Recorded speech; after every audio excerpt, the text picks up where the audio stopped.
আসসালামু আলাইকুম আমার বন্ধু ও দর্শকরা। দেখেন আজকে কি পরিমাণ বৃষ্টি নামতেছে।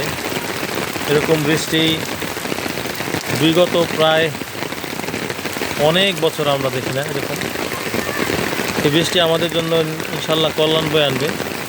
বিলে ঝিলে পানি হবে, নদীতে পানি হবে, নতুন মাছ হবে।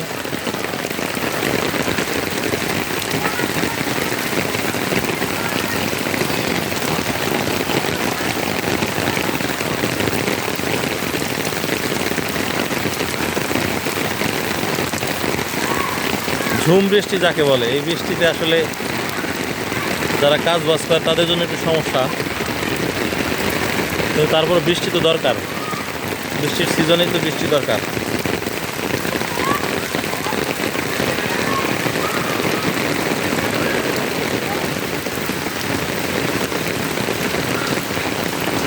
এরকম বৃষ্টিতে সুযোগ যদি হয়তো অবশ্যই ভিজতাম।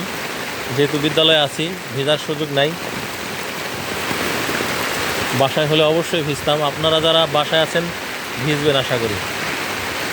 দেখেন কীরকম বৃষ্টি নামতেছে। এই আমাদের বিদ্যালয়ের ভবনটি, আর এই যে মাঠ।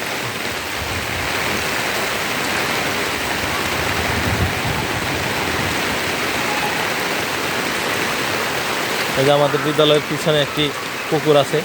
এখানে মাঝে মাঝে দেখা যায়, ডাহুক পাখি যেটা বলে ডাইক, আমাদের এলাকায় বলে ডাইক। ডাইক দেখা যায়। আর এই সময়টা ওদের জন্য খুব পছন্দের একটা সময়। এই সময় ওদের বাচ্চাগুলো, ডিম পাড়া বাচ্চাগুলো একটু বড় হয়, ওরা সাথে নিয়ে ঘোরে, মনে হয় যেন ছোট্ট হাঁসের বাচ্চা, কিন্তু ওগুলো কিন্তু ডাইকের বাচ্চা। এরকম যেরকম মজা পুকুর যেগুলি, সেখানে ওরা থাকে। মজা পুকুর বলতে ময়লা পুকুর, মানুষের বাসার পিছনে অনেক সময় যে ছোট ডোবার মতো পুকুর থাকে, ওয়াশরুম বাথরুমের লাইন থাকে, সেরকম পুকুর এর মধ্যে কিন্তু ডাইক বসবাস করে, ডাহকগুলি। আর আমাদের এই স্কুলের পিছনে আছে কদম ফুল, দুই তিনটা কদম গাছ আছে। খুব সুন্দর কদম ধরে। এবারও বর্ষার সিজনে ধরছিল। খুবই মনোরম সেই দৃশ্য। আমার এই চ্যানেলে সেই ভিডিওগুলি পাবেন।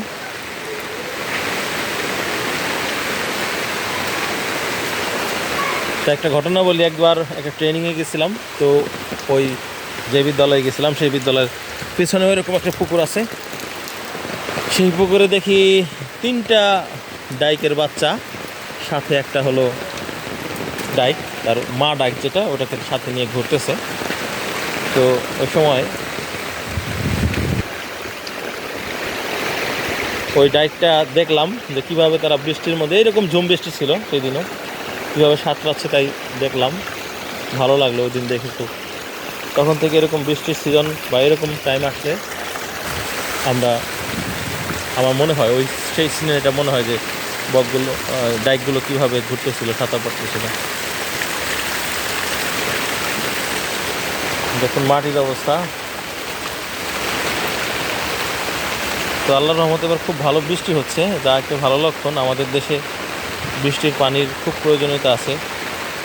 1 নম্বর প্রয়োজনীয়তা হচ্ছে, বর্ষার সময় যদি উপযুক্ত পরিমাণ পানি না হয়, তাহলে কিন্তু মাছের অভয়ারণ্য তৈরি হয় না। ছোট মাছ, বিলের মাছ, এগুলি সারা বছরই মানুষের মাছের চাহিদা পূরণ করে, সেটা কিন্তু আর সম্ভব হয়ে ওঠে না। যাই হোক, আজকে বৃষ্টির ভিডিও এতটুকুই থাকুক। বেশি বড় ভিডিও দিলে আবার দর্শকরা সেটা দেখতে চায় না। ধন্যবাদ। আমার এই চ্যানেলটির পাশে থাকবেন, লাইক করবেন, কমেন্ট করবেন, শেয়ার করবেন। আপনাদের বাসার যারা আছে তাদের যদি একটু সাবস্ক্রাইব করে দেন, তাহলে হয়তো আমার চ্যানেলটা আরেকটু এগিয়ে যাবে। তো আজকের মতো এখানে রাখছি। ধন্যবাদ সবাইকে।